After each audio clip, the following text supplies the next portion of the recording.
أعوذ بالله من الشيطان الرجيم. بسم الله الرحمن الرحيم.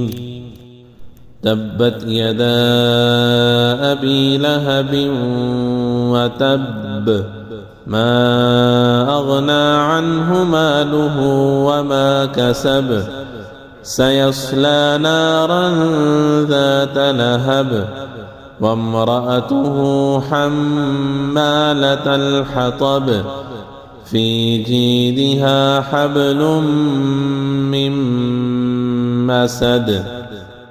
صدق الله العظيم، وصدق رسوله النبي الكريم الأمين.